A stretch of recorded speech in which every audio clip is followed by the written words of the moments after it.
All right, we are live, and tonight I'm just gonna make it a short, quick one because I'm kind of dealing with a little bit of a emergency, and I gotta run back to the store before they close at 10. So we're gonna do a half hour, quick summary of just new stuff that's come out. The AARO office has put out a new report on the Tic Tac, saying it was, an object traveling under 90 miles an hour, and it was, again, very much fitting of some of the options that we've said it is on this channel. I again, not saying this is definitely what it was, but with the speeds that they determined this thing was traveling at, it may have been this Bullet 125 prototype. And you can look up E-Green Technologies was a company that was, founded in 2008 when they bought out a bunch of these patents from Hoke and Colton's holding firms and 21st Century Airships and its portfolio of airship patents. And so these guys started building these things in the San Diego area, test flying them out there in the same zone where the Nimitz was stationed at that time, and also um, these things on a tether could go pretty fast and could accelerate pretty fast, hypothetically. So I wonder if there was any kind of testing like that going on at any time. And again, that would be private corporation, not tied to the U.S. Navy. And this is just again, we've talked about prototyping of using advanced types of technologies on blimps, with these either the color changing panels that have cameras on the other side of the craft, which project the image of whatever's on the other side is projected onto the panels on the opposite side to sort of make it blend into the background better. And there's also these panel coatings that are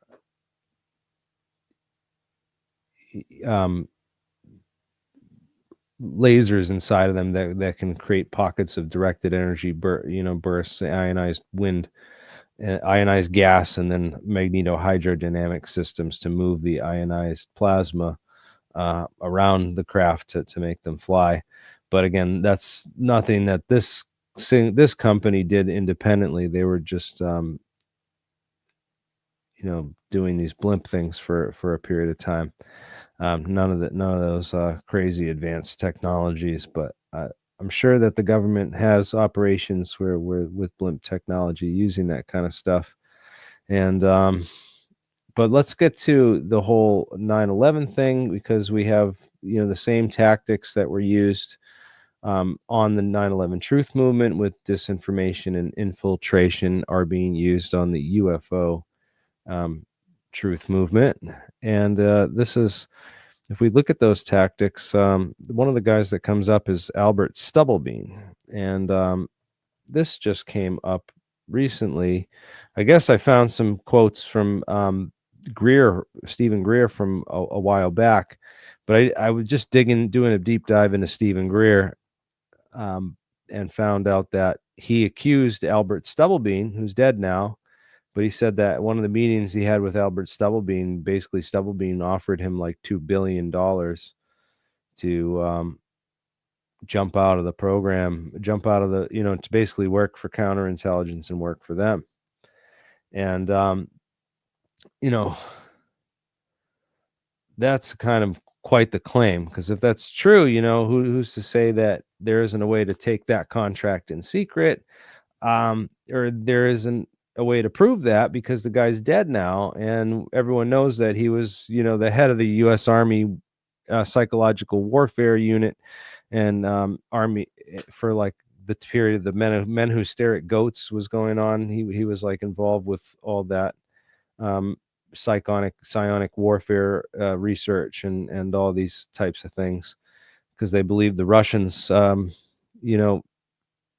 lot of these guys believe the Russians were doing it, that the Russians had psychic spies and all these capabilities, and that their stuff was way more advanced than ours. And so the CIA and all them began a program where they a bunch of different programs. One is the what The Men Who Stare at Goats is based on. It's a fictionalized version of some of the things that he did. But then on the September 11th movement, yeah, he came out with a whole bunch of disinformation agents and spread like the no plane theories, that nothing hit the Pentagon, and also a bunch of more ridiculous nonsense theories that would and they created this page called Patriots Question 9/11. I think I have that right here or right there. No, I don't know where it went. But there's a whole website that was called Patriots Question 9/11, and they polluted it with all these, disinfo theories and disinfo people that they put next to the better people.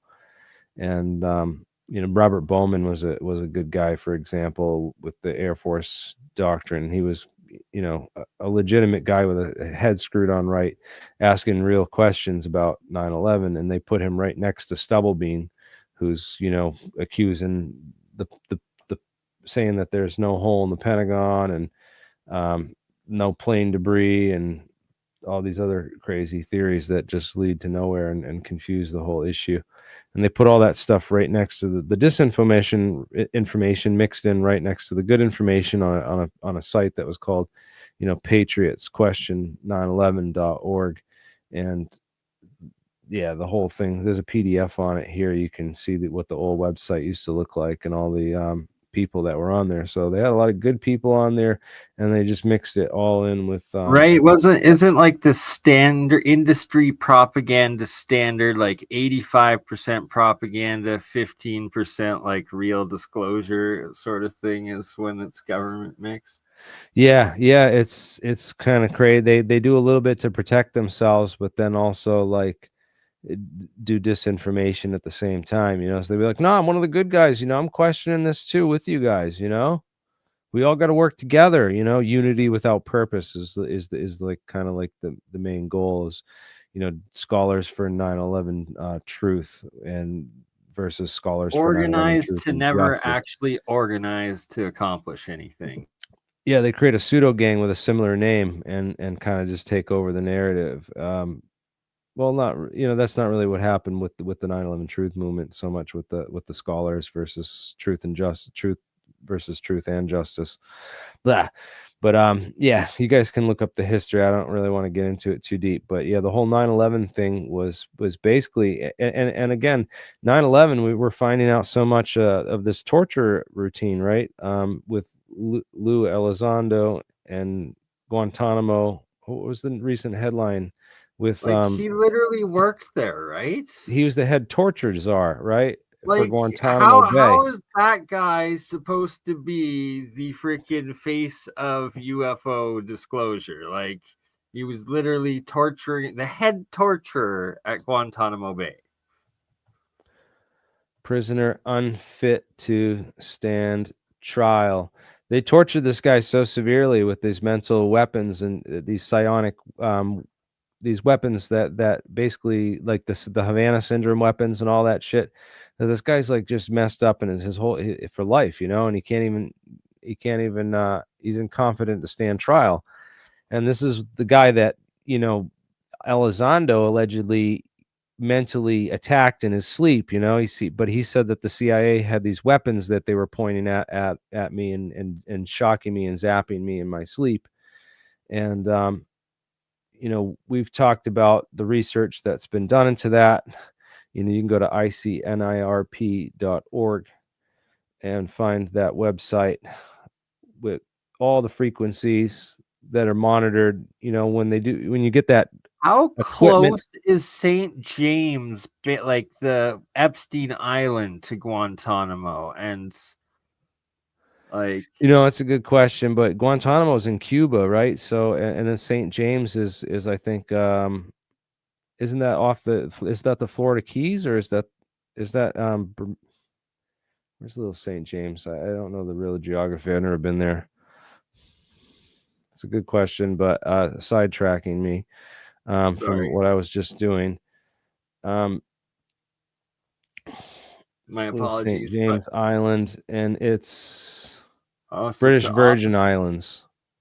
Yeah, so that's Puerto Rico off the coast. So yeah, this is Opposite there's side. Guantanamo Bay in relation. Guantanamo Bay is right here in Cuba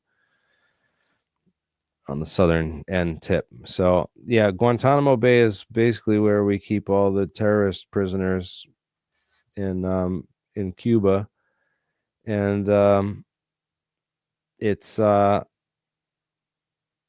Lou Elizondo worked there as the head torture czar for a number of years, and tortured these guys with psionic weapons. That and he told the guy, and he writes in his book that he attacked this guy mentally with his remote viewing powers that he learned from Hal Puthoff.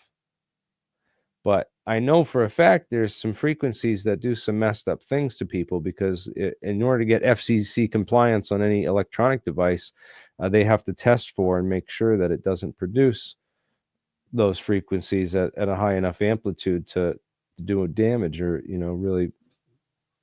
And one of the things that's interesting is that I mentioned Sabina Hassenfelder did that video on the electromagnetic vortex cannon,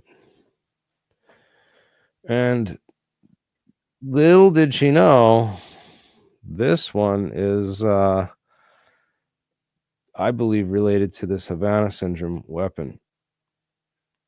I believe this is very similar to how they do it. She mentions that the theorists figured out that you could do this mathematically, decades ago, but scientists just recently figured out how to do it in a lab and wrote a paper on it. Like, come on, dude. I don't know how this stuff is allowed to leak out, but it's out there in the physics community now, and it's just a matter of time before someone uses that recipe with the geometry in information here to build one of these things.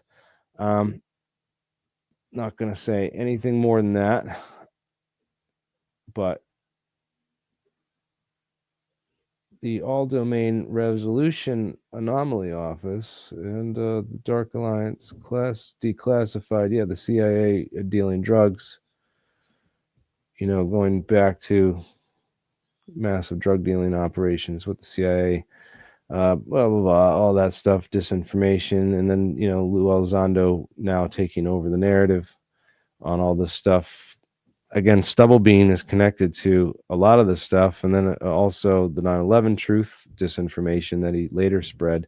But apparently, he's the guy that offered Greer all this money to basically shut up and not talk about UFOs and stuff. And So is there more or actual US aid tied to Stubblefield while he was alive? oh, I don't know about USAID tied to Stubblebean, but USAID was seen in this, as the clip in my thing shows. Right? With USAID, Al-Qaeda, straight up Al-Qaeda background. Al-Qaeda, yeah, it's the abuse runs deep, and this is right off the White House website, by the way. No, this isn't the one. Come on, where's the Al-Qaeda tent? USAID tent, Al-Qaeda. So they send all these tents and equipment over there, and they drop them in the areas that they'll get picked up by terrorists, and they're just like, oh no, these got captured on accident. They were meant for USAID for the people there, and the Right, terrorists I remember that in Syrian stuff all the time. It was like, oops, we just dropped all of these yeah, parachuted a weapons whole into bunch of ISIS. weapons and guns and bomb. Oh Jesus. Oh, what was this Oops. heroin doing? What was all this heroin doing here? Well, we'll take that. Thank you. Anyways, yeah, it's a big mess, everything that's going on over there, and I hope to God the Cash Patel and all these guys are up to the challenge of rooting this out and putting all these people in prison, because it's going to be it's gone on long enough, and I can't wait for it. Anyways, anything else that you guys want to bring up? This new AARO report, the whole Guantanamo Bay stuff. Project Stork is again another project that was all this Air Force related people who are in the top of the chain of command on the Blue Book situation, and ran another secret project with Battelle parallel and during the same time period, as Project Blue Book.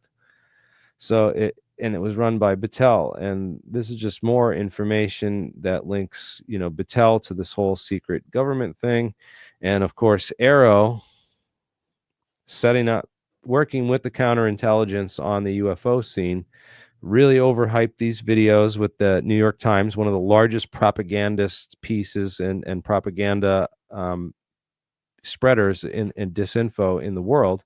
The New York Times historically spread that story that came right from Lou Elizondo, the biggest disinformation agent, the guy who was torturing, prisoners with psionic, Havana syndrome weapons, and then telling them he had mental remote viewing powers to attack them with, and writing that in his book. And also this, going AARO, we find out is, this government response to the threat. So you create the problem with this fake Tic Tac video, which may or may not be this blimp thing. You create the distraction and hype everyone up in the community, thinking that this is the big reveal, and this is these videos, and this is going to be the thing that releases and leaks to the public finally, and is the major breakthrough. You don't talk about Esper's cases like the MH370 case or Ashton Forbes. You don't even touch that stuff, because that's not the fake disinfo that you created, the alley oop for yourself to slam dunk, and show off on the basketball court that you're the Harlem Globetrotter of UFOs. Plasma technology. Yeah, and what's going to happen is that AARO it turns out, is ran by Sean Kirkpatrick, who reports to Ronald Moultrie. And Ronald Moultrie, it turns out, hid all his connections to Battelle. And boom, that just comes full circle. And then Battelle and AARO's caught being run by Battelle, who ran the original Project Stork and UFO cover-up back in Blue Book, right? Huge. And Ronald Moultrie, AARO hires this Sandcorp which is a disinformation consulting firm that does perception management, and that AARO contract to Sandcorp Consulting is like $9 million, and then another $9 million, and then another $9 million, or something. If you add it all up and look at all the different contracts, and it's just like, what are they giving them all this money to do? If it's perception management firm and like AstroTurf, it's basically they're paying AI people, these guys that work in wheelchairs who are ex-vets, to AstroTurf the entire UFO scene with their fake disinfo stuff, which again covers up all the real decades of research and the science and history with the CIA, which is really rather boring and less exciting than Bob Lazar and Element 115 and flying saucers Unobtainium, in a right? Just hangar. don't even dream about it. But we got this metamaterials from the Nazis. A lot of this stuff came over in Operation Paperclip in the late 1940s, 45 to 47, with all these capture of all these German scientists and the restructuring of the intelligence community around these new gained assets.